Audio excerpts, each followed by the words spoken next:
একটু আগে একটি স্লোগান শুনছিলাম, বিপ্লব বিপ্লব, মুক্তির বিপ্লব। এই স্লোগানটা শুনে আমি ভাবলাম যে শুরুতে এই বিষয়টা পরিষ্কার করা দরকার, বিপ্লব কাকে বলে। বিপ্লব বলতে আসলে কি বোঝায়? এই পৃথিবীতে বহু বিপ্লব হয়েছে। শুরুতে আমরা এই কারণে বিপ্লবের সংজ্ঞাটা জেনে নিব। বিপ্লব বলতে আসলে কি বোঝায়? বিপ্লব মানে হচ্ছে একটা সামাজিক, রাজনৈতিক, অর্থনৈতিক এবং আদর্শিক জীবনে একটা মৌলিক, আমূল এবং ব্যাপক পরিবর্তনকে বোঝায়। আমি আবারও বলছি, একটা সমাজের সামাজিক কাঠামো, রাজনৈতিক কাঠামো, অর্থনৈতিক কাঠামো এবং আদর্শিক কাঠামোতে একটা মৌলিক, ব্যাপক এবং আমূল পরিবর্তনকে বোঝায়। এই বিপ্লবের কিছু বৈশিষ্ট্য আছে। এই পরিবর্তনটা হতে হবে অত্যন্ত দ্রুত সময়ের মধ্যে। দীর্ঘদিনের যে পরিবর্তন, সেটাকে বিপ্লব বলা হয় না। আমরা জানি বিবর্তনের ক্ষেত্রে দীর্ঘদিন ধরে পরিবর্তন ঘটে, কিন্তু বিপ্লবের ক্ষেত্রে পরিবর্তনটা ঘটে অত্যন্ত স্বল্প সময়ের মধ্যে, দ্রুত গতিতে পরিবর্তন ঘটে। এই পরিবর্তন হয় নিয়মতান্ত্রিক পদ্ধতির মধ্য দিয়ে নয়, অনিয়মতান্ত্রিক পদ্ধতির মধ্য দিয়ে পরিবর্তন হয়। আমি আবার বলছি, ভোটের মাধ্যমে সরকারের পরিবর্তনকে কেউ কোনোদিন বিপ্লব বলে না। কথাটা বোঝাইতে পারলাম? তাহলে এই পরিবর্তনটা হয় অনিয়মতান্ত্রিক পদ্ধতির মাধ্যমে।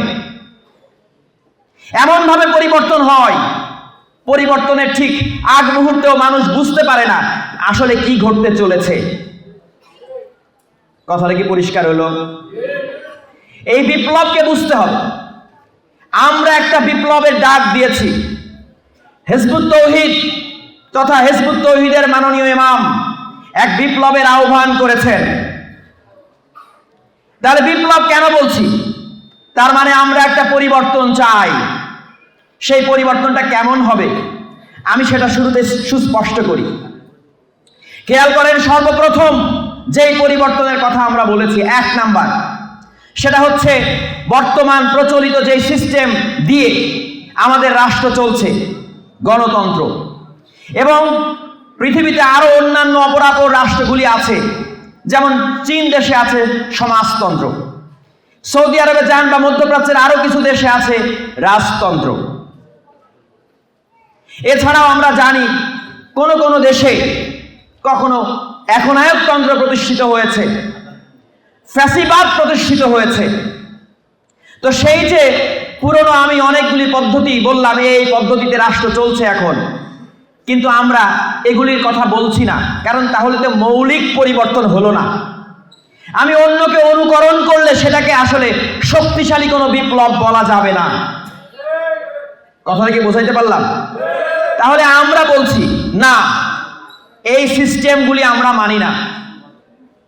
এই ব্যবস্থাগুলি পরিবর্তন করতে হবে, পাল্টে দিতে হবে। তাহলে এই ব্যবস্থা পাল্টানোর জন্য গোড়াতে আঘাত করতে হবে। সর্বপ্রথম পরিবর্তন করতে হবে সার্বভৌমত্বের পরিবর্তন। কিসের পরিবর্তন? সার্বভৌমত্বের পরিবর্তন। অর্থাৎ একটা সমাজ ব্যবস্থা, একটা রাষ্ট্র ব্যবস্থা, একটা জীবন ব্যবস্থা গড়ে ওঠে যেই কথাকে কেন্দ্র করে, সেটা হচ্ছে সার্বভৌমত্ব। যেমন গণতন্ত্রের মূল কথা, democracy is the government of the people, by the people and for the people. এখানে সার্বভৌমত্ব থাকবে, সভরেন্টি থাকবে জনগণের হাতে। জনগণের দ্বারা নির্বাচিত সরকার, জনগণের জন্য নির্বাচিত সরকার, এবং জনগণের সরকারকে বলা হয় গণতন্ত্র। যদিও সেটা কার্যত নয়, সেটা তাত্ত্বিকভাবে সত্য। তাহলে এই যে সমাজতন্ত্রের কথাই আসছে, সার্বভৌমত্ব কার হাতে থাকবে? জনগণের হাতে থাকবে। সমাজতন্ত্রের ভাষায় যদি বলি, সমাজতন্ত্রে সার্বভৌমত্ব থাকে সমাজের একটা শ্রেণীর হাতে, যাদেরকে বলা হয় এলিট ব্যুরো, বা যে সমাজতান্ত্রিক যে দল থাকে, যেই দল ক্ষমতায় যায়, সমাজতান্ত্রিক যেই দল, তাদের যে মেইন বডি থাকে এলিট ব্যুরো, তাদের হাতে থাকে সার্বভৌমত্ব, অর্থাৎ মানুষের হাতে। রাজতন্ত্রের সার্বভৌমত্ব থাকে কিং তথা রাজার হাতে। একনায়কতন্ত্রের সার্বভৌমত্ব থাকে ডিক্টেটর তথা একনায়কের হাতে। ফ্যাসিজমে সার্বভৌমত্ব থাকে ফ্যাসিস্টের হাতে। কিন্তু আমরা যেই বিপ্লবের কথা বলছি, আমরা যে জীবন ব্যবস্থার প্রস্তাব করছি, সেখানে সার্বভৌমত্ব পাল্টে দিয়ে আমরা বলছি সার্বভৌমত্ব থাকবে আল্লাহর হাতে। তাহলে প্রথম পরিবর্তনটা হবে সার্বভৌমত্বের পরিবর্তন। কথাটা বোঝা গেল? তাহলে এটা বিরাট বড় একটা পরিবর্তনের ডাক নয় কি? বিরাট বড় পরিবর্তন নয়? এই ডাকটা আমরা দেইনি, আমরা শুধু একটা গ্যাপ পূরণ করার জন্য দাঁড়িয়েছি। এই ডাকটা আজ থেকে 1400 বছর আগে আরবের আয়ামে জাহেলিয়াতের বুকে দাঁড়িয়ে আমাদের মানবতার মুক্তির দূত, মানব জাতির মুকুটমণি, সর্বশেষ নবী ও রাসূল হযরত মুহাম্মদ মুস্তাফা সাল্লাল্লাহু আলাইহি ওয়াসাল্লাম দাঁড়িয়ে বলেছিলেন, ইয়া আইয়ুহান নাস, হে মানব সকল, কুল, বলো, লা ইলাহা ইল্লাল্লাহ, আমরা আল্লাহর হুকুম বিধান ছাড়া আর কারো হুকুম বিধান মানি না, তুফলিহুন, তোমরা সফল কাম হবে, ফাদাখালাল জান্নাহ, আল্লাহ তোমাদেরকে জান্নাতে দাখিল করবেন। এই ডাক দিয়েছিলেন আজ থেকে 1400 বছর আগে রাসূল আকরাম সাল্লাল্লাহু আলাইহি ওয়াসাল্লাম। আমরা কেবল সেই একই ডাকের আবার প্রতিধ্বনি তুলছি, আমরা সেই একই ডাকের আবার পুনরাবৃত্তি করছি, কারণ সেই কথা আজকে জিকিরের মধ্যে থাকলেও মানুষের জীবনে বাস্তবায়িত নেই। কাজেই রাসূলুল্লাহ যে বিপ্লবের ডাক দিয়েছিলেন, একই বিপ্লবের ডাক দিয়েছি আমরা হিজবুত তাওহীদ। তাহলে এই বিপ্লবে 1 নম্বর পরিবর্তন হবে সার্বভৌমত্বের পরিবর্তন। কথা কি পরিষ্কার হলো? এবার আসেন 2 নম্বর যে পরিবর্তন হবে। 2 নম্বর পরিবর্তন হবে জীবন ব্যবস্থার পরিবর্তন। অর্থাৎ বর্তমান পৃথিবী, একটু আগেই যেটা বললাম, গণতন্ত্র, সমাজতন্ত্র, রাজতন্ত্র, একনায়কতন্ত্র, ফ্যাসিজম ইত্যাদি তন্ত্র মন্ত্র ইজমক্রেসি দিয়ে বর্তমান পৃথিবী চলছে। আমরা বলছি এই সমস্ত জীবন ব্যবস্থা আমরা মানি না, কারণ আল্লাহ রাব্বুল আলামিন বলেছেন, ইন্নাদ দীনা ইনদাল্লাহিল ইসলাম, আল্লাহর নিকট মনোনীত একমাত্র দিন হলো ইসলাম। যেটা আল্লাহর নিকট মনোনীত, যেটা আল্লাহর নিকট পছন্দনীয়, যেটা আল্লাহর নিকট গ্রহণযোগ্য, আমরা সেই দিন, সেই জীবন ব্যবস্থাকে আমরা গ্রহণ করব। কাজেই 2 নম্বর পরিবর্তন হবে এই জীবন ব্যবস্থাতে পরিবর্তন। 3 নম্বর আসেন, কি পরিবর্তন হবে? 3 নম্বর পরিবর্তন হবে নেতৃত্বের পরিবর্তন আসবে। আজকে যাদেরকে দেখতে পাচ্ছেন বিরাট বড় বড় নেতৃত্বের আসনে বসে আছে, বিরাট বড় বড় নেতা, জনগণের সামনে গিয়ে নেতৃত্বের আসনে বসার জন্য এখন ভোট চাচ্ছে, তারা লাইন ধরেছে, ভোটের লাইন দিয়েছে। দেখবেন আপনার গায়ের মোটামুটি ময়লা থাকবে না, ময়লা পরিষ্কার করে দেবে। আজকে এক প্রার্থী আসবে, কাল এক প্রার্থী আসবে, পারলে আপনার হাত ধরবে, পারলে পা ধরবে, আপনাকে চাচা, খালু, এমনকি আব্বা ডাকতেও তারা ভুলে যাবে না। কিন্তু তারপরের দিন তাকে আর খুঁজে পাওয়া যাবে না, ভোটে জেতার পরে আর 5 বছর তার মুখ দেখা যাবে না। এই যে একটা অপসংস্কৃতি, এই যে একটা অপরাজনৈতিক চর্চা, এই চর্চা থেকে বের হয়ে আমরা এমন এক নেতৃত্ব আমরা সৃষ্টি করতে চাই, যে নেতৃত্ব যারা দান করবে, সেই নেতারা দিনে 5 বার তার জনগণের সাথে দেখা হবে মসজিদের সালাত পড়াতে গিয়ে, অর্থাৎ নামাজের ইমামতি করবে সেই নেতারা। কাজেই মুসল্লিদের সাথে প্রতিদিন 5 বার দেখা হবে।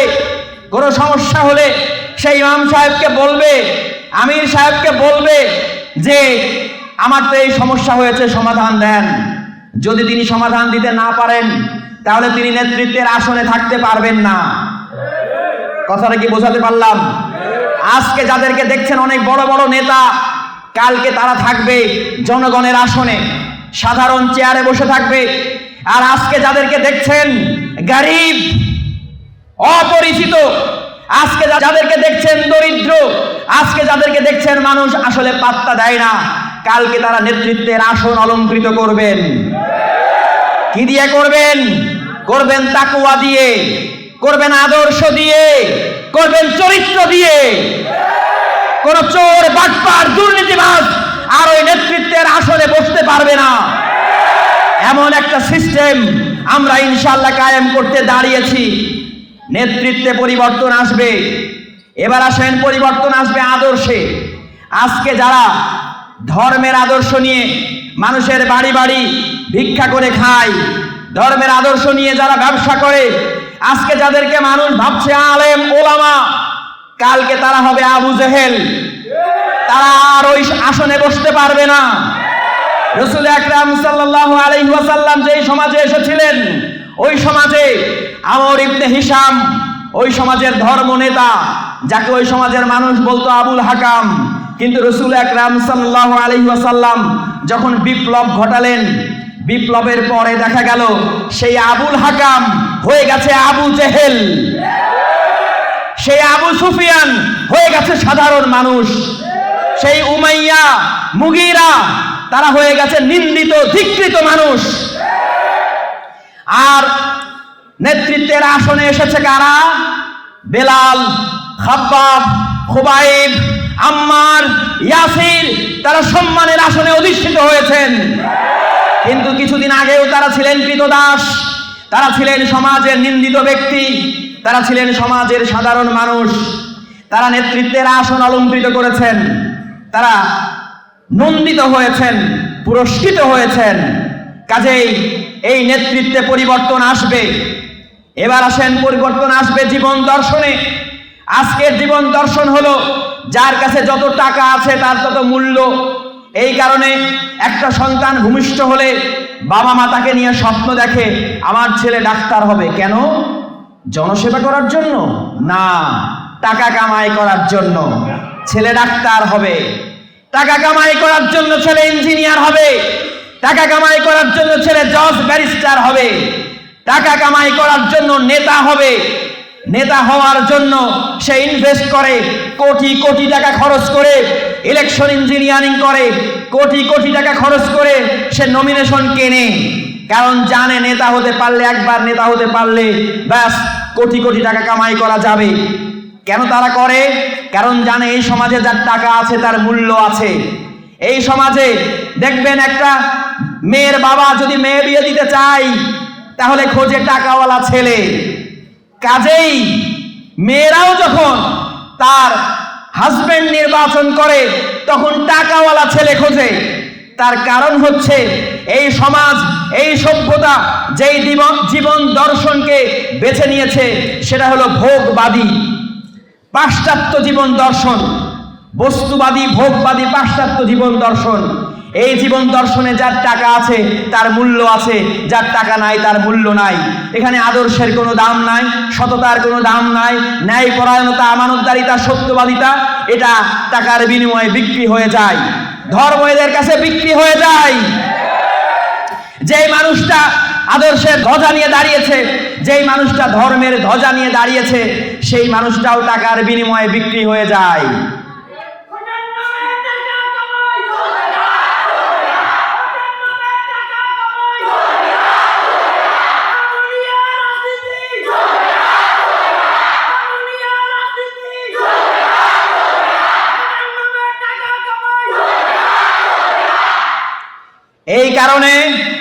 এই কারণে এই যে সিস্টেমটা যেটা বলছিলাম এটাও পরিবর্তন হবে, অর্থাৎ এই জীবন দর্শনেও পরিবর্তন আসবে। এবার আসেন, পরিবর্তন আসবে। আজকে দেখবেন মানুষে মানুষে বিরাট ব্যবধান। যেই মানুষটা একটু টাকাওয়ালা মানুষ, সে সাধারণ মানুষকে মানুষ হিসেবে গণ্য করে না। কয়েকদিন আগে দেখলাম ফেসবুকে, আমি নাম বলতে চাচ্ছি না, দলের নামও বলতে চাচ্ছি না, একজন দলের একটু বড় নেতা, সামনে হয়তো সে চিন্তা করছে যে তারা ক্ষমতায় যাবে, এই ধরনের একটা চিন্তা তাদের মধ্যে আছে। এই কারণে আমি দেখলাম সাধারণ একজন মানুষ হয়তো পুরনো কোনো কালে তার বন্ধু টন্ধু ছিল, তার সাথে একটু সাক্ষাৎ করতে গিয়েছে, বলেছে আমাকে চিনতে পারছেন, সাথে সাথে সে ধমক দিয়ে দূরে সরিয়ে দিল। আসলে ওই ভোটের আগে যেভাবে হাত মিলিয়েছিল, মনে করেছিল আমাকে একটা গুরুত্ব দেবে, পাত্তা দেবে, কিন্তু জানে না যে আসলে ওই রাজনৈতিক নেতারা এই সাধারণ মানুষকে মানুষই মনে করে না।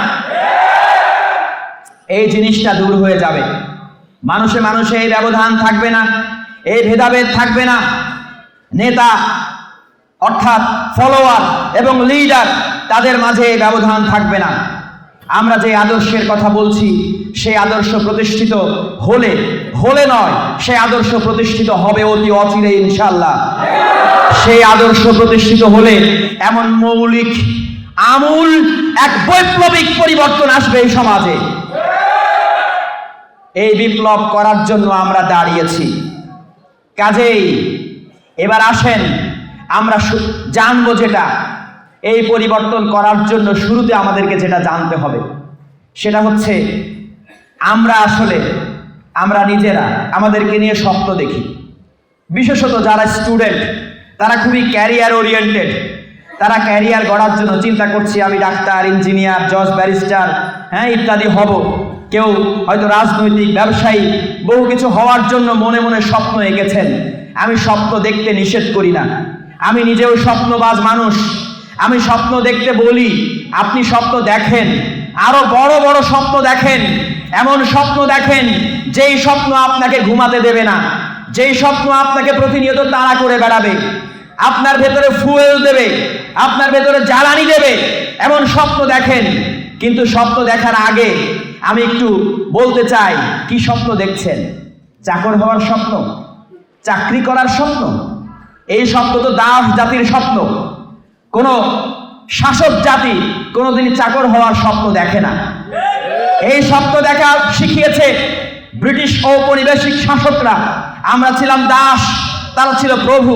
তারা আমাদেরকে শিখিয়ে দিয়ে গিয়েছে, তোমরা ডাক্তার হও, ইঞ্জিনিয়ার হও, আমাদের কোম্পানিতে চাকরি করো, আমাদের হাসপাতালে, আমাদের ক্লিনিকে তুমি চাকরি করো। ব্যাস, আমরা স্বপ্ন দেখছি চাকর হওয়ার স্বপ্ন। একটু অল্প বেতনের চাকর হওয়ার চেয়ে একটু বেশি বেতনের চাকর হওয়াকে পছন্দ করছি। সবাই তো আর একই রকম মেধাবী না, কেউ কেউ সেটা হতে পারছে না, এবার অল্প দামের চাকর হচ্ছে। কিন্তু তাদের ছেলেমেয়েরা, তাদের মেধা থাক বা না থাক, তারা কিন্তু চাকর হচ্ছে না, তারা কিন্তু বিরাট বড় বড় গ্রুপ অফ কোম্পানির মালিক হচ্ছে, তারা মাল্টিন্যাশনাল কোম্পানির মালিক হচ্ছে, তারা ব্যবসা করছে, তারা আবিষ্কার করছে, তারা বিজ্ঞানী হচ্ছে, তারা সায়েন্টিস্ট হচ্ছে, তারা বিশ্ব জয় করছে, বিশ্ব পরিচালনা করছে। আর আমাদের সন্তানরা হচ্ছে কি? চাকর হচ্ছে। কেন হচ্ছে? আমাদের কি মেধা নেই? আমাদের কি যোগ্যতা নেই? আমাদের কি দক্ষতা নেই? আমাদের কি জ্ঞান প্রজ্ঞা নেই? আছে, কিন্তু আমাদের মাঝে স্বপ্ন নেই। আমরা স্বপ্ন দেখতে শিখিনি।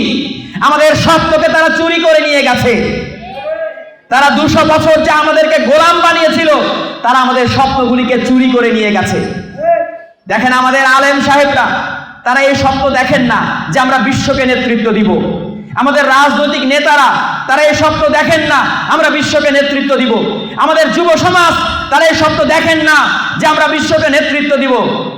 তারা স্বপ্ন দেখে, আলেম সাহেবরা স্বপ্ন দেখে একটা মাদ্রাসা করেছি, আল্লাহ আল্লাহ করে আরো 2টা মাদ্রাসা করতে পারলে ব্যাস 3টা মাদ্রাসা চালাইতে পারবো। ওয়াজ মাহফিলে টাকা কম পাই, আর কিছুদিন পরে আর একটু মার্কেট পাইলে টাকা আর একটু বেশি কামাইতে পারবো। এই হচ্ছে তাদের স্বপ্ন, স্বপ্নের দৌড়, স্বপ্নের সীমা। আমাদের রাজনৈতিক নেতারা, তারা স্বপ্ন দেখে আল্লাহ আল্লাহ করে একবার ক্ষমতায় যায়নি, 5 বছর শাসন করতে পারলে ব্যাস বিদেশের মাটিতে আমি 200-300 বাড়ি করে ফেলবো। কথাটা বুঝাইতে পারলাম? এই কুমিল্লারই মানুষ করেছে না? করেছে তো, জানেন তো সে ঘটনা নাকি? ব্রিটেনে 300 বাড়ি করেছে। তো তাদের স্বপ্ন থাকে এগুলি, বিশ্বকে নেতৃত্ব দেওয়ার স্বপ্ন তারা দেখে না। এই স্বপ্ন না দেখার কারণেই আমাদের সন্তানরা, আমাদের ছেলেমেয়েরা তারা চাকর হয়, তারা এটাকেই স্বপ্ন মনে করে না। আপনাদেরকে বুঝতে হবে, আল্লাহ রাব্বুল আলামিন আমাদেরকে বলেছেন, খায়রা উম্মাতিন উখরিজাত লিন-নাস তা'মুরুনা বিল মা'রুফি ওয়া তানহাউনা আনিল মুনকার। আল্লাহ পাক বলছেন, তোমাদেরকে আমি উত্থান ঘটিয়েছি শ্রেষ্ঠ জাতি হিসাবে। তোমরা সৎ কাজের আদেশ দেবে, অসৎ কাজের নিষেধ করবে। এই যে সৎ কাজের আদেশ এবং অসৎ কাজের নিষেধ, এই কথাটা কে বলে? কে করে? এই কাজটা করে হচ্ছে শাসকরা। কে করে? শাসকরা। আদেশ এবং নিষেধ এই কাজটা কে করে? শাসকরা। অর্থাৎ আল্লাহ রাব্বুল আলামিন আমাদেরকে বলছেন যে তোমাদেরকে এই জাতির মধ্য থেকে উত্থান ঘটানো হয়েছে শাসক হিসাবে। শাসক হিসাবে তোমরা তো শাসন করবে, মানব জাতিকে নেতৃত্ব দেবে, তাদেরকে সত্য সঠিক পথে পরিচালিত করবে। কিন্তু আমরা শাসক থেকে আমরা শোষকে পরিণত হলাম। আমরা শাসিত হলাম কেন? আমরা শোষিত হলাম কেন? কারণ আমরা সেই আদর্শ ছুঁড়ে ফেলে দিয়েছি। আমরা গ্রহণ করে নিয়েছি তাদের দেওয়া নানা ধরনের তন্ত্রমন্ত্র। কাজেই আমাদেরকে বুঝতে হবে আল্লাহ রাব্বুল আলামিন আমাদেরকে শ্রেষ্ঠ জাতি হিসাবে উত্থান ঘটিয়েছে। কাজে আমাদেরকে আবার সেই শাসন ক্ষমতায় যেতে হবে। এই বাংলাদেশের শাসন ক্ষমতার কথা আমি বলছি না, আমি বলছি সমগ্র পৃথিবীর শাসন ক্ষমতার কথা। আমি বলছি বিশ্ব জয়ের কথা। স্বপ্ন আমিও দেখতে বলি, কিন্তু সেই স্বপ্নটা আল্লাহ রাব্বুল আলামিন আমাদেরকে ছোট স্বপ্ন দেখাননি। আল্লাহ রাব্বুল আলামিন আমাদেরকে দেখিয়েছেন বড় স্বপ্ন। কি স্বপ্ন দেখিয়েছেন? বড় স্বপ্ন। তিনি আমাদেরকে সৃষ্টি করেছেন তার খলিফা হিসাবে। কার খলিফা? আল্লাহর খলিফা। খেয়াল করেন আল্লাহ পাক সূরা বাকারার 30 নম্বর আয়াতে বলছেন, ওয়া ইয ক্বালা রাব্বুকা লিল মালাইকাতি ইন্নী জাইলুন ফিল আরদি খলিফা। আল্লাহ পাক বলছেন, তিনি যখন মালায়েকদেরকে ডেকে বললেন এই পৃথিবীতে আমি আমার খলিফা প্রেরণ করতে চাই। খেয়াল করেন মানুষকে কি বললেন? তিনি খলিফা বললেন। অর্থাৎ মানুষকে আল্লাহ সৃষ্টি করেছেন তার খেলাফত করার জন্য। কি করার জন্য? খেলাফত করার জন্য। তাহলে আমরা আল্লাহর খলিফা, আল্লাহর প্রতিনিধি। তাহলে আমরা হুকুম মানব কার? আল্লাহর। গাইডলাইন মানব কার? আল্লাহর। কিন্তু আমরা আল্লাহর হুকুম বাদ দিয়ে এখন আমরা রাজনৈতিক নেতাদের পেছনে ধর্ণা দিচ্ছি। আমরা আল্লাহর হুকুম বাদ দিয়ে মোল্লার হুকুম মানছি। আমরা কোরআন খুলে দেখছি না আল্লাহ কি বলছেন। কাজেই আমাদের ওই জায়গা থেকে ফিরতে হবে, আল্লাহর খেলাফত করতে হবে। কি করতে হবে? আল্লাহর খেলাফত করতে হবে। তাহলে আমার একটা পরিচয়, আমি আল্লাহর খলিফা। এরপরে আমার আরেকটা পরিচয়, যেহেতু আমি খলিফা এজন্য আল্লাহ রাব্বুল আলামিন আমার মধ্যে তার নিজের রূহকে ফুঁকে দিয়েছেন। কথাটা কি পরিষ্কার হলো? তাহলে আমি আল্লাহর রূহ ধারণকারী এবং আমি আল্লাহর খলিফা। তৃতীয়ত আমি বলেছি আল্লাহ পাক বলেছেন আমাদেরকে শ্রেষ্ঠ জাতি হিসাবে উত্থান ঘটানো হয়েছে, অর্থাৎ শাসক জাতি হিসাবে উত্থান ঘটানো হয়েছে। তাহলে আমরা শাসকের জাতি। আমরা কিসের জাতি? শাসকের জাতি। আল্লাহর দেওয়া হুকুম বিধান দিয়ে, আল্লাহর দেওয়া ইসলাম দিয়ে, আল্লাহর দেওয়া কিতাব তথা কোরআন দিয়ে আমরা বিশ্ব পরিচালনা করব। এই কোরআন দিয়ে আমরা আদালত পরিচালনা করব। এই কোরআন দিয়ে আমরা সেনাবাহিনী পরিচালনা করব। এই কোরআন দিয়ে আমরা রাষ্ট্র পরিচালনা করব। এই কোরআন দিয়ে আমরা বিশ্ব পরিচালনা করব। তাহলে নিজেদেরকে চিনে নিতে হবে। আমি ঢাকার একটা প্রোগ্রামে একটা গল্প বলেছিলাম, তোমাদেরকেও সেই গল্পটা শোনাতে চাই। কারণ এই মৃত জাতিকে আঘাত করার জন্য কিছু কিছু শিক্ষণীয় গল্প আছে। সেই গল্পটা হলো এমন, একবার একটা ভেড়ার রাখাল ভেড়া চড়াতে গিয়েছে মাঠে। তো ভেড়া চড়াতে গিয়ে একবার তার ভেড়ার উপরে একটা বাঘ এসে আক্রমণ করেছে। ভেড়া মাঝে মধ্যেই বাঘে আক্রমণ করে ভেড়া নিয়ে চলে যায়, ভেড়া খেয়ে ফেলে। তো ওই রাখালের হাতে একটা বন্দুক ছিল। সেই বন্দুক দিয়ে কি করলো? বাঘকে একটা গুলি করলো। গুলি করার পরে সাথে সাথে বাঘটা সেখানে পড়ে গেল। কিছুক্ষণের মধ্যে বাঘটা মারা গেল। কিন্তু বাঘটা ছিল আসলে একটা প্রেগনেন্ট, অর্থাৎ সন্তান সম্ভবা একটা বাঘ ছিল। কাজেই অর্থাৎ বাঘিনী ছিল।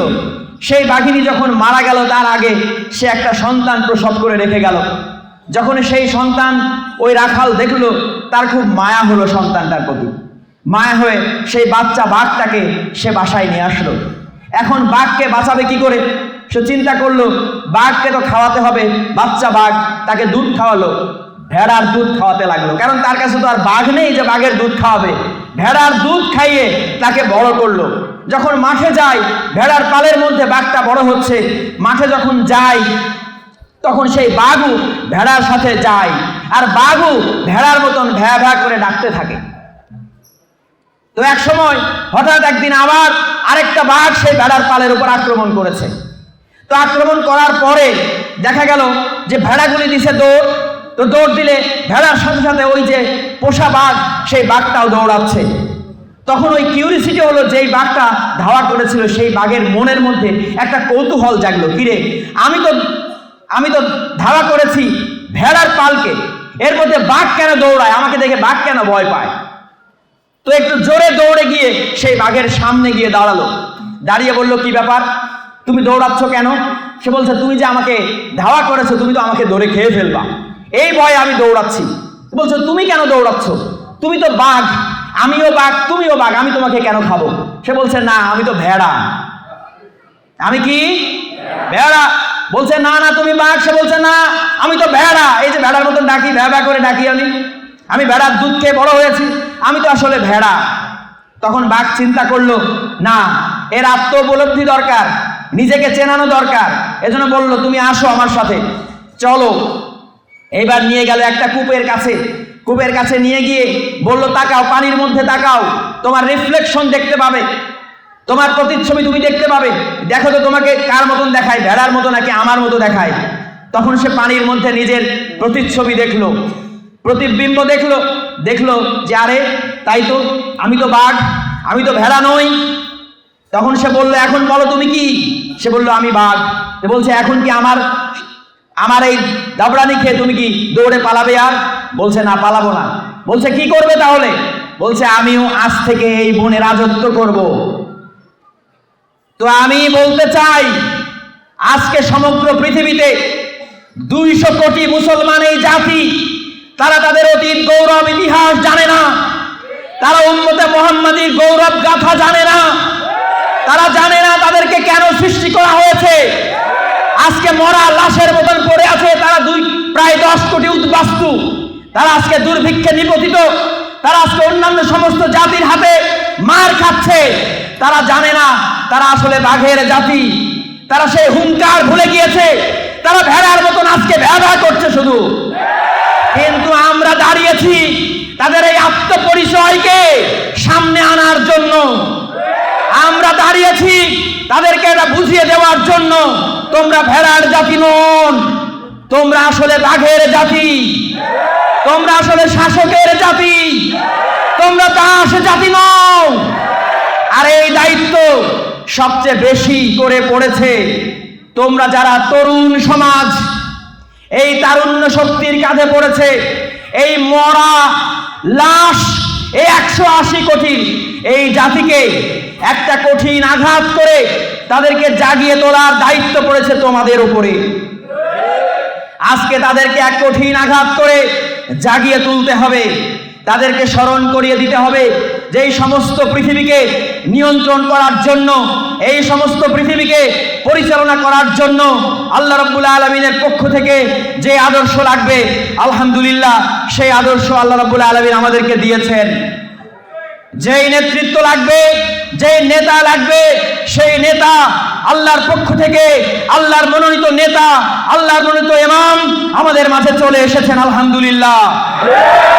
যেই নিখুঁত কর্মসূচি লাগবে, সেই কর্মসূচি আল্লাহ রাব্বুল আলামিন আমাদেরকে দিয়েছেন। কাজেই এখন সময় এসেছে এক বিপ্লব করার, এখন সময় এসেছে এই পুরনো নষ্ট সমাজ ভেঙে দিয়ে নতুন এক সভ্যতা, নতুন এক সমাজ বিনির্মাণ করার। তোমরা কি প্রস্তুত সেই নতুন সমাজ বিনির্মাণ করতে? তোমরা কি প্রস্তুত? ঈসা আলাইহিস সালাম 3 দিনের মৃত লাশকে জাগিয়েছিলেন, লাজারাসকে দাঁড় করিয়েছিলেন একটা শব্দ দিয়ে, বলেছিলেন রাইজ, দাঁড়াও। তখন লাজারাস দাঁড়িয়েছিল, 3 দিনের মৃত লাশ দাঁড়িয়েছিল। আমি বাইবেলের এই ঘটনা থেকে একটা শিক্ষা নিতে চাই, আমরাও দাঁড়াতে চাই, আমরাও জেগে উঠতে চাই, আমরাও এক রেনেসাঁ সৃষ্টি করতে চাই, আমরাও এক নবজাগরণ চাই। আমরা আগে নিজেরা জাগতে চাই, তারপর জাতিকে জাগাতে চাই। Rise, sit down, rise, sit down, rise, sit down. এইভাবে করে আমরা এই মৃত জাতিকে, ঘুমন্ত জাতিকে আমরা জাগাতে চাই। সমগ্র বিশ্বের মুসলমানদেরকে ঐক্যবদ্ধ করতে চাই। এখন জানতে হবে সেই ঐক্যবদ্ধ করার জন্য আল্লাহ রাব্বুল আলামিন কি সিস্টেম আমাদেরকে দিয়েছেন, কি কথার উপরে তাদেরকে ঐক্যবদ্ধ করব। সেই ঐক্যবদ্ধ করার সূত্র আল্লাহ রাব্বুল আলামিন পবিত্র কোরআনে দিয়েছেন। সমস্ত নবী রাসূলকে যুগে যুগে আল্লাহ এই একই সূত্র দিয়েছেন। সূরা আম্বিয়ার 25 নম্বর আয়াতে আল্লাহ রাব্বুল আলামিন বলেছেন, আমি যুগে যুগে যত নবী রাসূল পাঠিয়েছি তাদেরকে এই একটি মাত্র আদেশ দিয়েই পাঠিয়েছি যে লা ইলাহা ইল্লা আনা, আমি ছাড়া আর কোনো ইলাহ নাই। এই যে আল্লাহ রাব্বুল আলামিন বললেন যুগে যুগে যত নবী রাসূলকে পাঠিয়েছি তাদেরকে এই একটি মাত্র আদেশ দিয়েই পাঠিয়েছি। সেই আদেশটা কি? লা ইলাহা ইল্লাল্লাহ, আল্লাহ ছাড়া আর কোনো ইলাহ নাই। তাহলে যুগে যুগে সমস্ত নবী রাসূল এই কথার দিকে মানুষকে আহ্বান করেছেন। এটাই সেই হেদায়া। এটা কি হেদায়া? যেই হেদায়ার কথা আল্লাহ রাব্বুল আলামিন সূরা বাকারার 38 নম্বর আয়াতে আল্লাহ পাক বলেছেন, ফাইম্মা ইয়াতিয়ান্নাকুম মিন্নি হুদা ফামান তাবিআ হুদা ফালা খাউফুন আলাইহিম ওয়ালা হুম ইয়াহজানুন।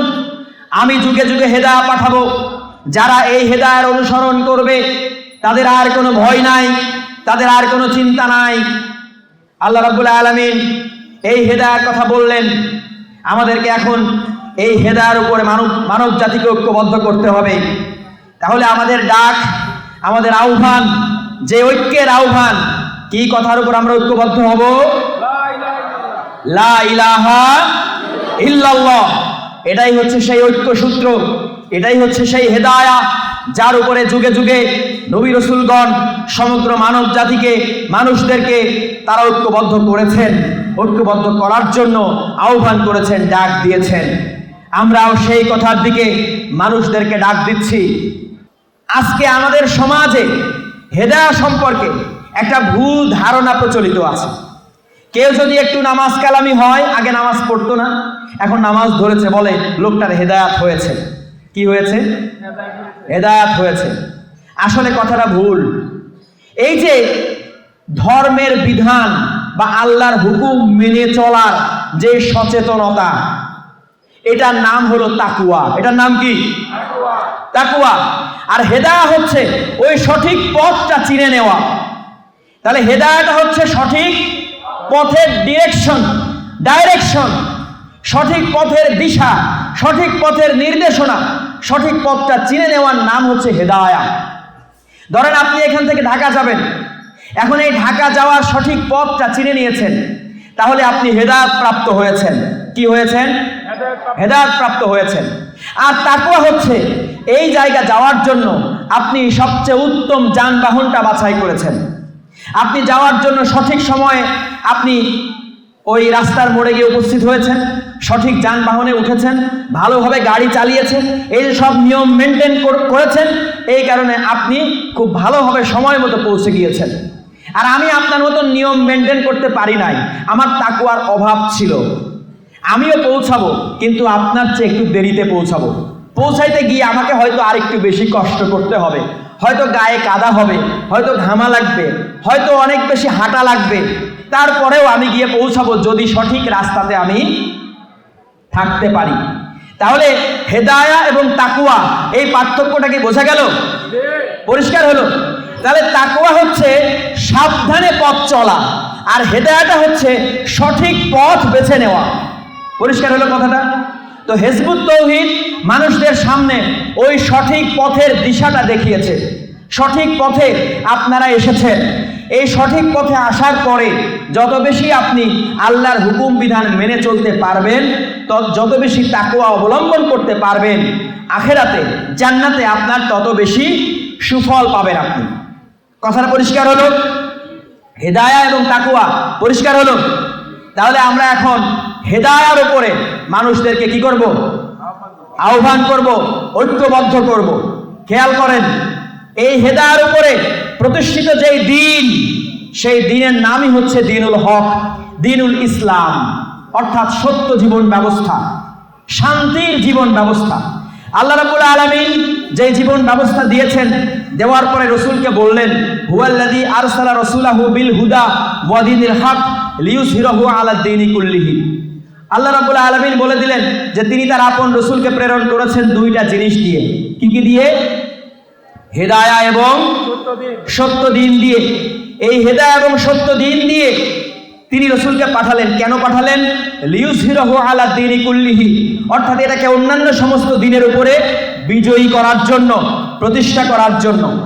তাহলে রাসূলুল্লাহর কাজ ছিল এই দিনটাকে প্রতিষ্ঠা করা। কি করা? তাহলে দুইটা জিনিস আমরা পেলাম, একটা হচ্ছে দিন আর আরেকটা হচ্ছে দিন প্রতিষ্ঠা। একটা হচ্ছে দিন আর আরেকটা হচ্ছে দিন প্রতিষ্ঠা। কথাটা কি পরিষ্কার হলো? তাহলে দিন, খেয়াল করেন, দিন মানে কি? জীবন ব্যবস্থা।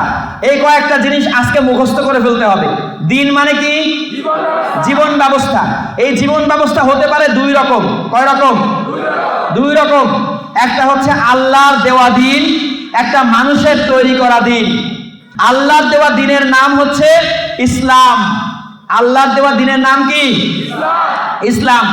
আর মানুষের তৈরি করা দিন হলো গণতন্ত্র, সমাজতন্ত্র, রাজতন্ত্র, একনায়কতন্ত্র, নানা ধরনের তন্ত্র মন্ত্র। এগুলি হলো মানুষের তৈরি করা দিন বা জীবন ব্যবস্থা। আর আল্লাহর দেওয়া দিনের নাম হলো কি? ইসলাম। কিন্তু এই কথাটা শুনলে অনেকে মনে করে তাহলে হুজুরদের কাছেই তো আছে, আবার আপনাদের কথা বলার কি প্রয়োজন? হুজুরদের কাছে তো ইসলাম আছে। না, তাদের কাছে ইসলাম নাই। তাদের কাছে ইসলাম যদি থাকতো, জীবন ব্যবস্থা যদি থাকতো, তাহলে সেটা দিয়ে তারা রাষ্ট্র চালাতো, বিশ্ব চালাতো। কি? কিন্তু তারা সেটা দিয়ে মাদ্রাসা চালায়, মসজিদ চালায়। তার মানে ওটা দিন নয়, ওটা হচ্ছে প্রচলিত ইহুদি, খ্রিস্টান, বৌদ্ধ ইত্যাদি ধর্মের মতন কিছু রিচুয়াল, কিছু আচার অনুষ্ঠান, কিছু উপাসনা। এই উপাসনা কেন্দ্রিক তারা একটা নতুন ধর্ম আসলে বানিয়ে নিয়েছে। কথাটা কি বোঝাইতে পারলাম? অর্থাৎ বিকৃত ধর্মের খোলস মাত্র। ওটা আল্লাহ এবং আল্লাহর রসুলের দেওয়া ইসলাম নয়। তাদের কাছে যেটা আছে ওটা কোনো দিন নয়, জীবন ব্যবস্থা নয়। আজকে আমাদের সমাজের মানুষের ধারণা ইসলাম হচ্ছে নামাজ, রোজা, হজ, যাকাত, দাড়ি, টুপি, তসবিহ, তাহলিল, এই নিয়ে হচ্ছে ইসলাম, তাই না? এইগুলোর জন্যই মানুষ হুজুরদের কাছে যায়। মানুষ কিন্তু আজকে আলেম সাহেবদের কাছে রাষ্ট্র কিভাবে চালাবো, অর্থনৈতিক সমস্যার সমাধান করব কিভাবে, রেমিটেন্স কমে যাচ্ছে কিভাবে বাড়াবো, এটার জন্য হুজুরের কাছে যায়। যদি যায়ও, হুজুর কি করবে? রেমিটেন্স বাড়ানোর জন্য একটা দোয়া করে ফু মেরে দেবে। ফু দিয়ে কি রেমিটেন্স বাড়বে? রিজার্ভ বাড়বে? ঋণ খেলাপি কমবে? টাকা পাচার কমবে? দুর্নীতি কমবে?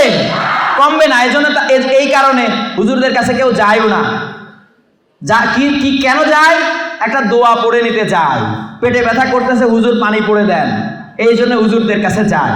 তাহলে তাদের কাছে যে ইসলামটা আছে ওটা জীবন ব্যবস্থা নয়, ওটা কিছু আচার অনুষ্ঠান, ওটা কিছু রিচুয়াল, দিবস কেন্দ্রিক একটা অন্যান্য ধর্মের মতন একটা ধর্ম। কিন্তু আল্লাহ রাব্বুল আলামিন যে ইসলাম দিয়েছেন সেই ইসলাম ছিল একটা জীবন ব্যবস্থা। রাসূল আকরাম সাল্লাল্লাহু আলাইহি ওয়াসাল্লাম ওই ইসলাম দিয়ে তিনি একাধারে এই কোরআন দিয়ে সমাজ চালিয়েছেন। তিনি প্রধান বিচারপতি ছিলেন কি না? তিনি একদিকে প্রধান বিচারপতি ছিলেন, তিনি অন্যদিকে সামরিক বাহিনীর প্রধান ছিলেন, তিনি অন্যদিকে রাষ্ট্রের রাষ্ট্রনায়ক ছিলেন। তিনি একদিকে যুদ্ধ করেছেন, তিনি আবার সংসার করেছেন। প্রত্যেকটা জায়গাতে আল্লাহর দেওয়া এই বিধান আছে নাকি নাই? আছে নাকি নাই? তাহলে আমরা যদি এই কোরআনকে জীবন বিধান হিসাবে নেই, যদি কোরআনকে আমরা সংবিধান হিসাবে নেই, তাহলে আমরা কোরআন দিয়ে সমস্ত পৃথিবী চালাতে পারবো। তাহলে জীবন ব্যবস্থা কয় প্রকারের? কয় ধরনের? একটা আল্লাহর দেওয়া জীবন ব্যবস্থা, একটা মানুষের তৈরি করা জীবন ব্যবস্থা। তাহলে মানুষের তৈরি করা জীবন ব্যবস্থা এটাকে প্রত্যাখ্যান করে আমাদেরকে এখন আল্লাহর দেওয়া জীবন ব্যবস্থাকে গ্রহণ করতে হবে। যদি আমরা গ্রহণ করতে পারি তাহলে কি হবে? সমাজ থেকে যাবতীয় অন্যায়, অবিচার, অশান্তি দূর হয়ে ন্যায়, সুবিচার, শান্তি প্রতিষ্ঠিত হবে। এখন এই আল্লাহর দেওয়া জীবন ব্যবস্থা এটা যদি আমি কায়েম করতে চাই, জীবন ব্যবস্থা যদি কায়েম করতে চাই, তাহলে কিভাবে কায়েম করব? তার একটা প্রক্রিয়া থাকবে না? তাহলে জীবন ব্যবস্থাটা কি এটা আগে বুঝে নিই। তাহলে জীবন ব্যবস্থা মানে হচ্ছে, ভালো করে বুঝে নেন, তার মানে কোরআনের বিধান দিয়ে আমরা পার্লামেন্ট চালাবো, কোরআনের বিধান দিয়ে আমাদের অর্থনীতি চলবে, কোরআনের বিধান দিয়ে আমাদের সমাজ চলবে, কোরআনের বিধান দিয়ে আমাদের ব্যক্তিগত জীবন চলবে, আমাদের পারিবারিক জীবন চলবে, আমাদের সামাজিক জীবন চলবে। এই যে জীবনের আলাদা আলাদা ক্ষেত্র, এই সমস্ত কিছু চলবে কি দিয়ে? কোরআন দিয়ে। তাহলে এটাই হচ্ছে ইসলাম নামক এই জীবন ব্যবস্থা। কিন্তু আরেকটা হলো জীবন ব্যবস্থাটাকে প্রতিষ্ঠা করা। কি করা? প্রতিষ্ঠা করা। যখনই আমি এই জীবন ব্যবস্থাতে প্রবেশ করছি, অর্থাৎ লা ইলাহা ইল্লাল্লাহ মুহাম্মাদুর রাসূলুল্লাহ এই কলেমা পড়ে আমি যখন এই দ্বীনের মধ্যে ঢুকছি, তখনই আমার উপরে বাধ্যতামূলক হয়ে যাচ্ছে, ফরজ হয়ে যাচ্ছে এই জীবন ব্যবস্থাকে প্রতিষ্ঠা করা। কেন? কারণ আল্লাহ পাক বলছেন আন আকিমুদ্দিন, তোমরা দিন কায়েম করো, দিন প্রতিষ্ঠা করো। তাহলে খেয়াল করেন, যেই কারণে আমাদের উপরে নামাজ ফরজ, আল্লাহ বলেছেন আকিমুস সালাহ। কি বলেছেন? আকিমুস সালাহ। তাহলে আল্লাহ বলেছেন আকিমুস সালাহ। এই আকিমুস সালাহ বলার কারণে সালাত বা নামাজ আমাদের উপরে কি? ফরজ। তাহলে আল্লাহই বললেন আকিমুদ্দিন, দিন কায়েম করো। তাহলে বলেন তো এটা বলার কারণে দিন কায়েম করা আমাদের উপরে কি ফরজ হবে না? কিন্তু আজকে এই কথাটাকে গোপন করা হয়েছে।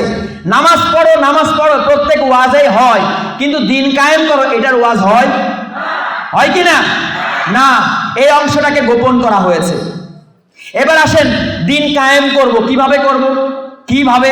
তো এই দিন কায়েম কিভাবে করবেন সেটাও আল্লাহ রাব্বুল আলামিন বলে দিয়েছেন কিভাবে দিন কায়েম করা যাবে। আল্লাহ পাক বলছেন ওয়াতিলুহুম হাত্তা লা তাকুনু ফিতনাতু ওয়া ইয়াকুনুদ দীনু কুল্লুহু লিল্লাহ।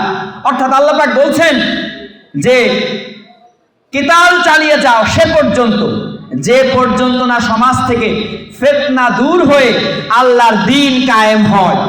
তাহলে আল্লাহর দিন কায়েম করার প্রক্রিয়া পদ্ধতি আল্লাহ কি দিলেন? কি দিলেন? জিহাদ এবং কেতাল। এরপরে বললেন কুতিবা আলাইকুমুল কেতাল, আজ থেকে তোমাদের জন্য যে যুদ্ধ করা ফরজ করে দিলাম। খেয়াল করেন, কুতিবা আলাইকুমুস সিয়াম, তোমাদের উপরে রোজা ফরজ করে দিলাম।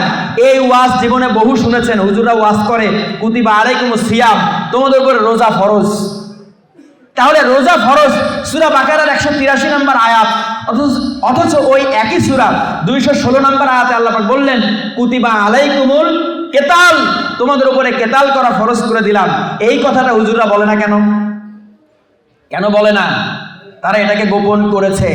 কারণ কেতাল করতে গেলে রক্ত ঝরবে, কেতাল করতে গেলে জীবন দেওয়া লাগবে, কেতাল করতে গেলে সম্পদ চলে যাবে, জীবনের ঝুঁকি আসবে। এই জন্য কেতালের কথা তারা বলে না। কাজে এই দিন প্রতিষ্ঠা করার জন্য কি লাগবে? জিহাদ এবং কেতাল। এই জিহাদ এবং কেতাল করার জন্য লাগবে চরিত্র। কি লাগবে? চরিত্র লাগবে। সেই কোন চরিত্র? জিহাদ করার জন্য কি দাড়িওয়ালা চরিত্র লাগবে? জুব্বা মাথায় দেওয়ার, জুব্বা গায়ে দেওয়ার চরিত্র লাগবে না। জিহাদ এবং কেতালের জন্য যেই সামরিক চরিত্র লাগবে, রাসূলুল্লাহ সাল্লাল্লাহু আলাইহি সাল্লাম বলেছেন আন আমরুকুম বিখামসিল্লাহি ওয়াল্লাহু আমারানি বিহিন্না। অর্থাৎ আল্লাহ পাক বলছেন, আল্লাহ রাব্বুল আলামিন আমাকে 5টি কাজের নির্দেশ দিয়েছেন। কয়টি কাজের নির্দেশ? 5টি কাজের নির্দেশ। 1, তোমরা ঐক্যবদ্ধ থাকবে। 2 নাম্বার, তোমরা নেতার আদেশ শুনবে। 3 নাম্বার, তোমরা নেতার ওই আদেশ অক্ষরে অক্ষরে পালন করবে। 4 নাম্বার, তোমরা হিজরত করবে। 5 নাম্বার, তোমরা জিহাদ করবে। এই 5টা কর্মসূচি আল্লাহ রাব্বুল আলামিন রাসূলুল্লাহকে দিয়েছেন এবং রাসূলুল্লাহ সাল্লাল্লাহু আলাইহি ওয়াসাল্লাম আমাদেরকে দিয়েছেন। দেওয়ার সময় বলেছেন যে বা যারা এই 5 দফার ঐক্য বন্ধনী থেকে 1 বিঘত পরিমাণও সরে যাবে, তার গলা থেকে ইসলামের রশি খুলে যাবে। সে যতই নামাজ পড়ুক, যতই রোজা রাখুক, যতই সে নিজেকে মুসলিম বলে দাবি করুক, সে জাহান্নামের জ্বালানি পাথরে পরিণত হবে। খেয়াল করেন, এই হাদিসটা কি হুজুরেরা শুনে না? এটা সিয়াসিত্তার তিরমিজি শরীফের হাদিস। তারা কি এই হাদিসটা পড়ে নাই? তাহলে তারা কেন অনৈক্য করলো? আল্লাহ পাক বললেন সফওয়ান কান্নাহুম বুনিয়ানুম মারসুস, সীসা গলানো প্রাচীরের ন্যায় ঐক্যবদ্ধ হয়ে আল্লাহর রাস্তায় লড়াই করতে বললেন। তিনি বললেন ঐক্যবদ্ধ থাকতে, ঐক্যবদ্ধ হয়ে আল্লাহর রজ্জুকে ধারণ করতে। তাহলে আমাদের আলেম সাহেবরা তারা দুইজন এক বিছানায় ঘুমাইতে পারেন না। তার নেতৃত্বের কোন দলে নানা ধরনের দল মাযহাব ফেরকা তৈরি করেন। কেন করলেন তারা? তারা কি এই কথা ভুলে গেলেন? যখন তারা এই অনৈক্য করেছেন তখন তাদের গলা থেকে ইসলামের রশি খুলে গিয়েছে। তারা যত বড় আলেম হোক, যত বড় হাফেজ হোক, যত বড় আলখেল্লাধারী হোক, তারা ঐক্য নষ্ট করার কারণে এই উম্মাহ থেকে আউট, তারা উম্মাহ থেকে বহিষ্কার হয়ে গেছে। কাজেই আজকে আমাদেরকে আবারও এই 5 দফার ঐক্য বন্ধনের উপরে আমাদেরকে আবার ঐক্যবদ্ধ হতে হবে। এই জাতিকে আবার এই 5 দফার উপরে ঐক্যবদ্ধ করতে হবে। এই কর্মসূচির মাধ্যমে গড়ে তুলতে হবে ইস্পাত কঠিন এক উম্মাহ, ইস্পাত কঠিন এক জাতি। এই উম্মাহ গঠন করার জন্যই লাগবে একজন ইমাম। কি লাগবে? একজন ইমাম। আল্লাহ রাব্বুল আলামিন আমাদের মাঝে একজন ইমাম দিয়েছেন, আল্লাহর মনোনীত ইমাম, যিনি আল্লাহর দেওয়া গাইডলাইন মোতাবেক, আল্লাহর দেওয়া দিক নির্দেশনা মোতাবেক আমাদেরকে পরিচালনা করছেন। আমরা আলহামদুলিল্লাহ একজন ইমাম পেয়েছি, নেতা পেয়েছি। কাজেই এখন আমাদের নেতা হয়েছে, উম্মাহ সৃষ্টি করেছি, আমরা একটা আদর্শ পেয়েছি, আমরা কর্মসূচি পেয়েছি। এখন আমাদের কি করতে হবে? আমি আবার সেই গোড়ার কথাই যাচ্ছি। এখন আমাদের কি করতে হবে? একটা বিপ্লব সৃষ্টি করতে হবে। কি করতে হবে? একটা বিপ্লব সৃষ্টি করতে হবে। এই 5 দফা কর্মসূচি দিয়ে আমাদের চরিত্র নির্মাণ করতে হবে। এই চরিত্র নির্মাণের জন্য আল্লাহ রাব্বুল আলামিন সালাত দিয়েছেন, সওম দিয়েছেন, অর্থাৎ নামাজ দিয়েছেন, রোজা দিয়েছেন, হজ দিয়েছেন, যাকাত দিয়েছেন। এগুলির মাধ্যমে আমাদেরকে ওই 5 দফা ভিত্তিক চরিত্র গঠন করতে হবে। এই চরিত্র নিয়ে আমাদেরকে সংগ্রাম করতে হবে, লড়াই করতে হবে। জিহাদ এবং কেতালের মাধ্যমে আল্লাহর দেওয়া সত্য দ্বীন কায়েম করতে হবে। রাসূল আকরাম সাল্লাল্লাহু আলাইহি ওয়াসাল্লাম একটা জাতি গড়লেন, এমন একটা জাতি, ছোট্ট একটা জাতি, ছোট্ট একটা উম্মাহ। 313 জন, সবার কাছে অস্ত্রও নাই, মাত্র 2টা ঘোড়া, মাত্র 70টা উট। 313 জন সাহাবা নিয়ে রাসূলুল্লাহ সাল্লাল্লাহু আলাইহি ওয়াসাল্লাম উপস্থিত হলেন বদরের প্রান্তরে। 1000 সুসজ্জিত সৈন্যবাহিনীকে পরাস্ত করলেন, 200 অশ্বারোহী বাহিনীকে পর্যুদস্ত করলেন, 70 জন কাফের মুশরিককে হত্যা করলেন বদরের ময়দানে। অভাবনীয় এক সাফল্য, অভাবনীয় এক বিজয় ছিনিয়ে আনলেন। মানুষ অবাক হলো, মানুষ অভিভূত হলো, মানুষ চেয়ে চেয়ে দেখলো সেই বিজয় রথ। এরপরে রাসূল আকরাম সাল্লাল্লাহু আলাইহি ওয়াসাল্লাম সেই আসহাবদেরকে নিয়ে বাহিনী গঠন করলেন। 3000-এর বাহিনী পাঠিয়ে দিলেন মুতা প্রান্তরে। 1.5 লক্ষ রোমান সুসজ্জিত সৈন্যের বিরুদ্ধে সেই 3000 সৈন্যের বাহিনীকে নিয়ে যখন যায়েদ ইবনে হারিসা রাদিয়াল্লাহু তাআলা আনহু দাঁড়ালেন, তখন তার নিজেদের কমান্ডারদেরকে জিজ্ঞাসা করছেন, যায়েদ, আমরা এখন কি করতে পারি? তিনি যাচাই করতে চাইলেন আমার পক্ষের সৈন্যরা আসলে কতটা উজ্জীবিত আছে, এটা যাচাই করতে চাইলেন। তিনি বললেন, আমাদের বিপক্ষে 1.5 লক্ষ রোমান সৈন্য, আমরা মাত্র 3000। রাসূলুল্লাহ সাল্লাল্লাহু আলাইহি ওয়াসাল্লাম তিনি তো আর জানতেন না যে 1.5 লক্ষ সৈন্য হবে। তাহলে তিনি তো আমাদেরকে পাঠিয়েছেন, আমরা এখন কি করতে পারি? আমরা কি রাসূলুল্লাহর কাছে একটা বার্তা পাঠাবো যে ইয়া রাসূলুল্লাহ, এত বিরাট সৈন্যের বিরুদ্ধে আমরা লড়াই করব নাকি করব না? আপনি কি আরো কিছু সৈন্য পাঠাবেন? আমরা কি করতে পারি? পরামর্শের জন্য যখন তার কমান্ডারদেরকে জিজ্ঞাসা করলেন, তখন আব্দুল্লাহ ইবনে রাওয়াহা রাদিয়াল্লাহু তাআলা আনহু দাঁড়ালেন, দাঁড়িয়ে এক জ্বালাময় ভাষণ দিলেন। তিনি বললেন, হে কমান্ডার, হে আমির, আমরা তো যুদ্ধ জয় করার জন্য আমরা যুদ্ধের ময়দানে অবতীর্ণ হই না, আমরা তো যুদ্ধের ময়দানে অবতীর্ণ হই শহীদ হওয়ার জন্য। কাজেই আমাদের বিরুদ্ধে সৈন্য সংখ্যা যত বেশি হবে, আমাদের শাহাদাতের সুযোগ তত বেশি আসবে। কাজেই আমরা কিসের ভয় করব, কিসের পরোয়া করব? হয় আল্লাহর বিজয় হবে, না হলে আমরা শহীদ হয়ে যাব। এর চেয়ে সুবর্ণ সুযোগ তো আর নাও পাইতে পারি। এই কথা শোনার পরে যায়েদ ইবনুল হারিসা রাদিয়াল্লাহু আনহু বুঝলেন যে আমার কমান্ডারদের যেই মনোবল, আকাশচুম্বী মনোবল আছে, কাজেই এই যুদ্ধ করা যায়। তিনি সেই 3000 সৈন্য নিয়ে যুদ্ধে ঝাঁপিয়ে পড়লেন। একে একে হযরত যায়েদ ইবনুল হারিসা রাদিয়াল্লাহু আনহু শহীদ হলেন। এরপরে কমান্ডার নিযুক্ত হলেন হযরত জাফর ইবনে আবি তালিব রাদিয়াল্লাহু আনহু, তিনি শহীদ হলেন। এরপরে দাঁড়ালেন হযরত আব্দুল্লাহ ইবনে রাওয়াহা রাদিয়াল্লাহু আনহু, তিনিও শহীদ হলেন। এরপরে তারা নিজেরা পরামর্শ করে কমান্ডার বানিয়ে নিলেন সাইফুল্লাহ, আল্লাহর তরবারি, দ্য সোর্ড অফ আল্লাহ, খালিদ ইবনে ওয়ালিদ রাদিয়াল্লাহু আনহু। খালিদ ইবনে ওয়ালিদ রাদিয়াল্লাহু আনহু কমান্ডার হওয়ার পরে এমন বীর বিক্রমে যুদ্ধ করলেন, একে একে 9টা তরবারি সেদিন ভেঙেছেন যুদ্ধের ময়দানে।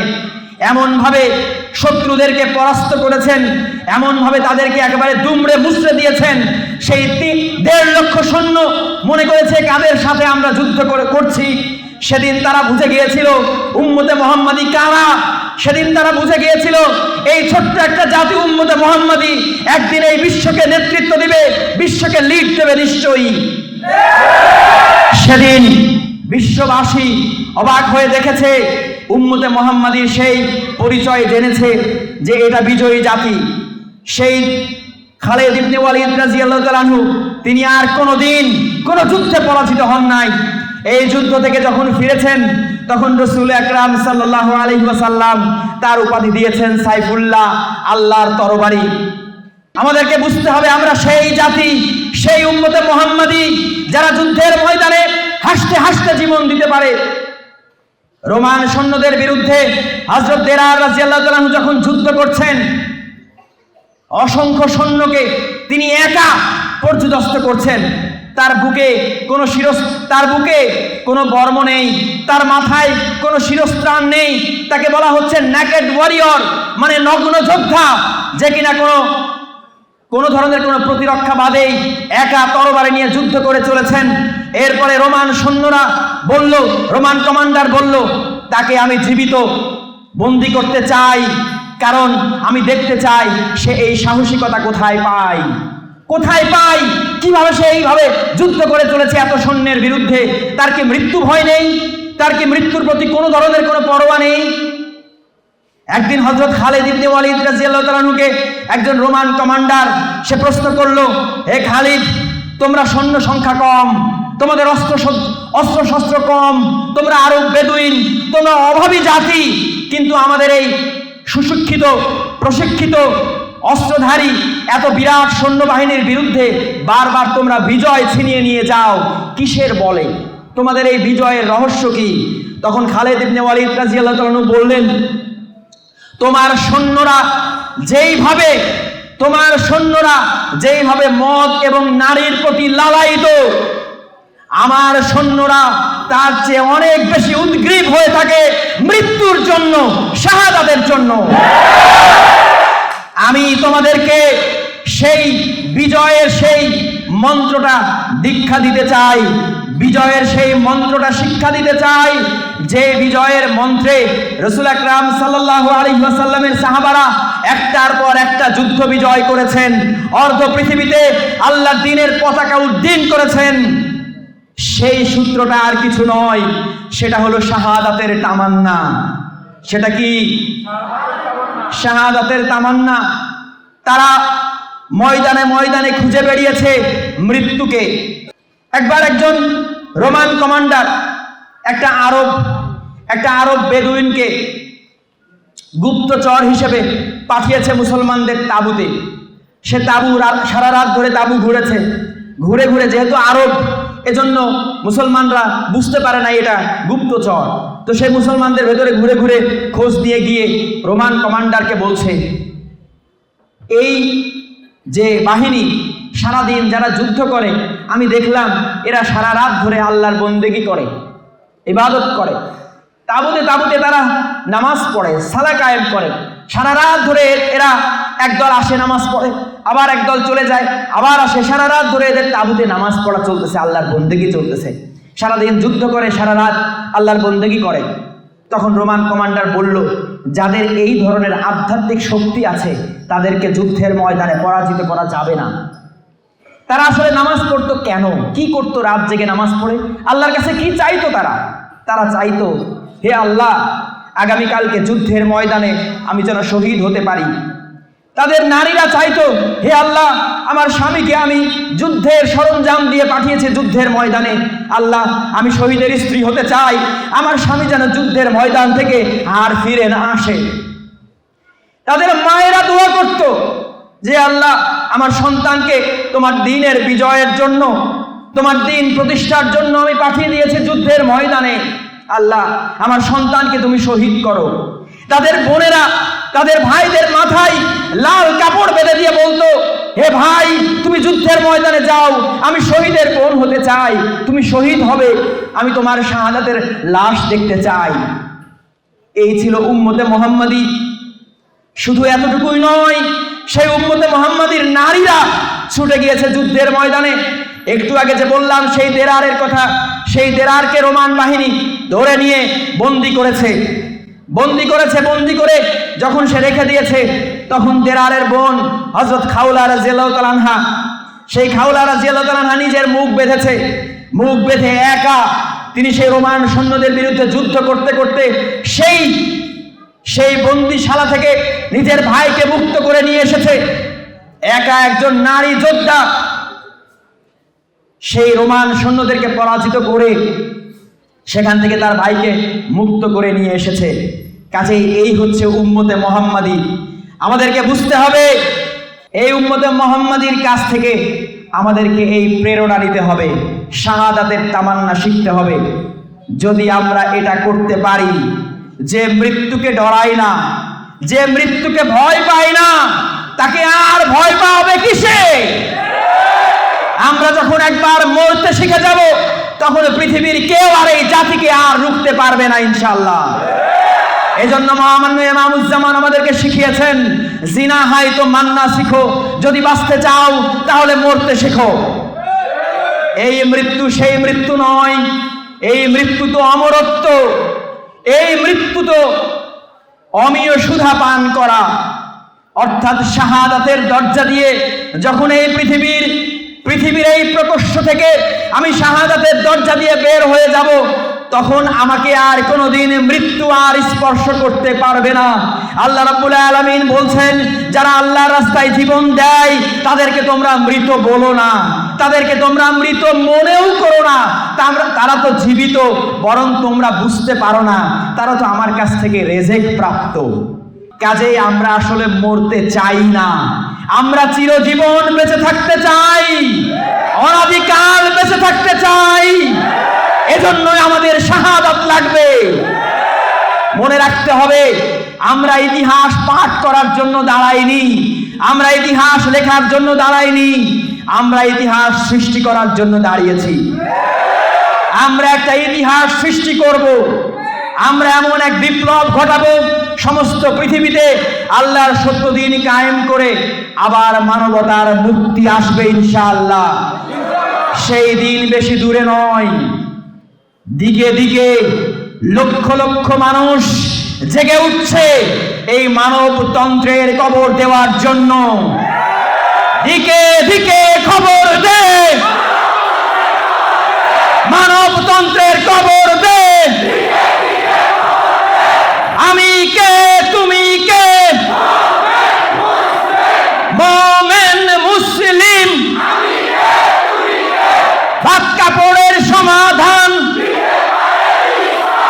দিতে পারে ইসলাম, সব সমস্যার সমাধান দিতে পারে ইসলাম। ইনশাআল্লাহ আমরা আবার জেগেছি, সমগ্র মানব জাতিকে জাগাবো ইনশাআল্লাহ। পৃথিবীর অপর প্রান্তে আমরা ইসলামের এই পতাকা উড্ডীন করব ইনশাআল্লাহ। আল্লাহ হাফেজ। সালামু আলাইকুম ওয়া রাহমাতুল্লাহ।